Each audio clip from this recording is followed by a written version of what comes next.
আসসালামু আলাইকুম বন্ধুরা, আপনারা বলতেছিলেন হাঁস পালনের সঠিক সময় কিংবা সঠিক নিয়ম। আমি বলছিলাম ধান কাটার 15 থেকে 20 দিন আগে হাঁসের বাচ্চা নেবেন। 15 থেকে 20 দিন আগে হাঁসের বাচ্চা নেবেন।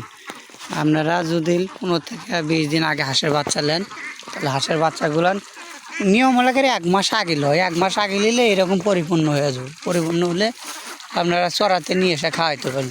আপনারা ঠিক 1 মাস আগে নেবেন। 1 মাস আগে নিলে এইরকম ধান, এই যে পাকা ধান কাটার পরে আপনারা খিলাইতে পারবেন ফ্রিতে। তাহলে 1 মাসে আপনারা 1 বস্তা ফিট দেবো।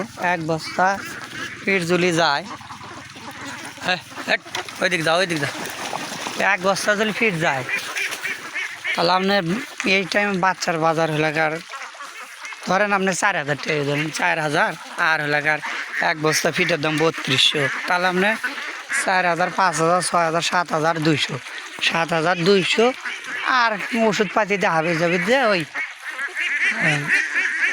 কত গেলাম 4, 5, 6, 7, 7,200, ওই 7,500 টাকা করে খরচ করবো। ঠিক আছে?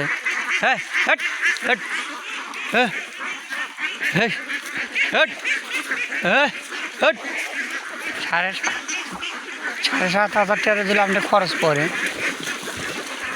হ্যাঁ 7,500 টাকা খরচ করলে আপনার এগুলান হাঁস ওই মোটামুটি 3 মাস পরে, মানে 3 মাস চড়া ফাঁকা থাকে, 3 মাস পরে বিক্রি করলে আপনারা 40 থেকে 50,000 টাকা সহ বিক্রি করবেন।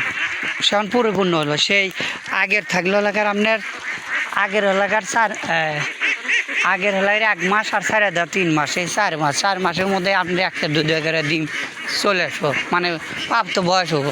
হাঁস আপনি প্রাপ্ত বয়স করে পারলে কিন্তু আপনারা এ করে হাঁস ভেজাল করতেছে ভাইরা। আজকে ভিডিও এই পর্যন্তই রেখে দেবেন। ধন্যবাদ।